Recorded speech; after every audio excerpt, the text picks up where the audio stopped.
Hi guys, and welcome to my channel. In this video I'm going to recap and read reviews on this book, which is Sunrise on the Reaping by Suzanne Collins. Sunrise on the Reaping is a prequel to the Hunger Games saga, published on March 18, 2025, set 24 years before the original trilogy.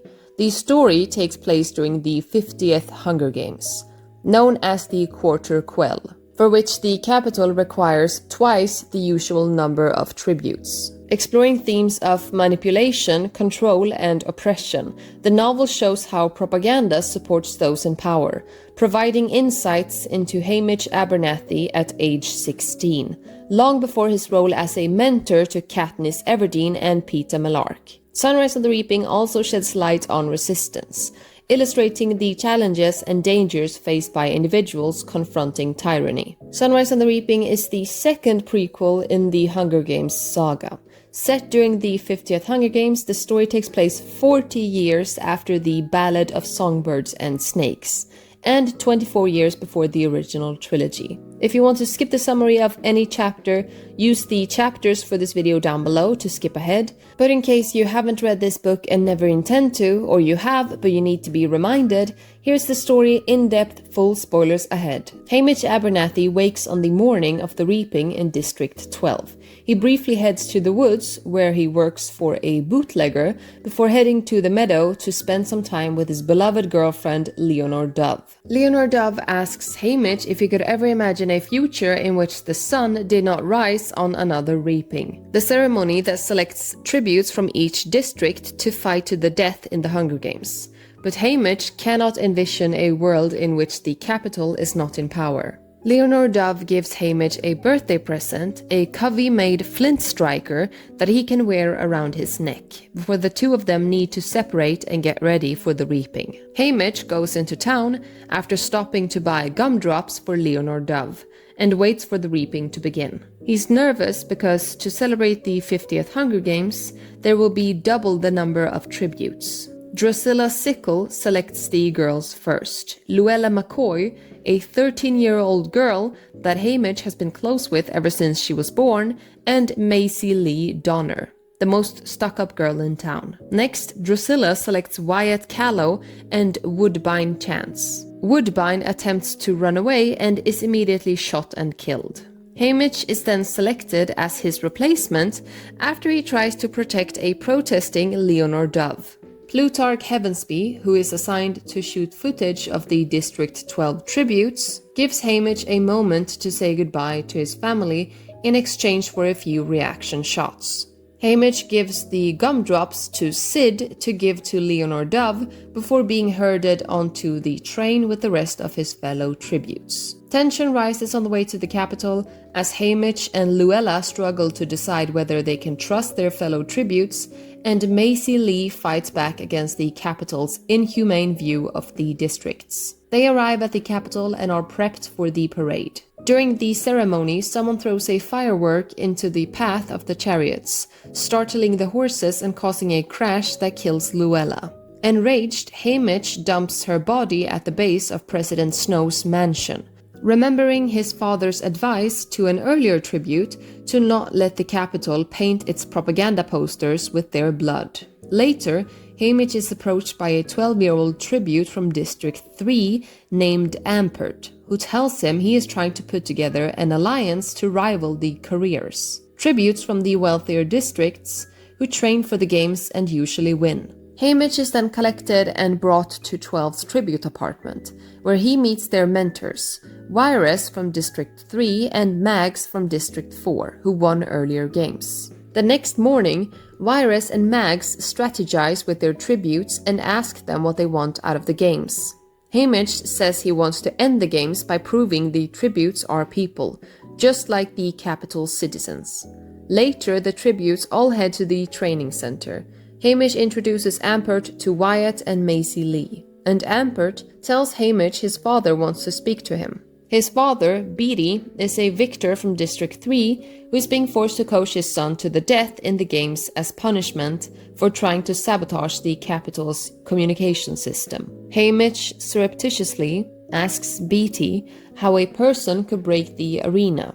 Beatty speaks in code, saying one only needs to disconnect a piece of a circuit to destroy the integrity of a machine. The tributes all head to lunch, and those from 12, 3, 7, 8, and 10 all sit together while Ampert explains his plan. He says the careers win the games a disproportionate amount of the time, even though they only make up 1/4 of the tributes. Ampert wants the rest of the districts to team up so they can hunt the careers down instead of letting the careers hunt them. Haymitch notices the careers are bullying the injured and frail kids from 6 and invites them to join. They decide to call themselves the Newcomers, to show they are up to the challenge, even if they haven't spent their entire lives training for the games like the careers. Plutarch collects Haymitch and says President Snow wants to meet with him. Plutarch, Snow, and Haymitch meet in the Heavensby family manor, and Snow unsettles Haymitch with his intimate knowledge of Covey customs. He then tells Haymitch he will have to die in the arena as punishment for his stunt with Luella's body, but the manner of his death will be determined by his behavior. He calls in a miraculously alive Luella, but Haymitch realizes she is actually some other girl, likely the child of a traitor, who has been drugged and altered to look like Luella, and that it will be his job to sell the story of her miraculous recovery. Haymitch and Luella return to the District 12 apartment. Horrified, they all agree to call her Lulu. That night, Haymitch is woken by Beatty, who recruits him into a plot to destroy the arena. Beatty tells him the arena is essentially a computer, and there is an enormous water tank underneath the northern part of the arena that, if ruptured, could destroy the computer's brain. Haymitch needs to locate a mutt portal, a concealed opening that allows game maker-made creatures to enter the arena, climb down the utility corridor, and use his striker to blow up the tank with Ampert's help. They return to the training center the next day, where Haymitch and Maisie Lee successfully convince the District 9 to join the newcomers. The four then prepare for their upcoming interviews with Caesar Flickerman. Drusilla suggests that Haymitch sell himself to the viewers as a naughty but not a dangerous rascal. The group panics when news arrives that their stylist has bailed. But Effie Trinket, the older sister of one of the members of Haymitch's prep team, arrives and saves the day. Beatty finds Haymitch in the green room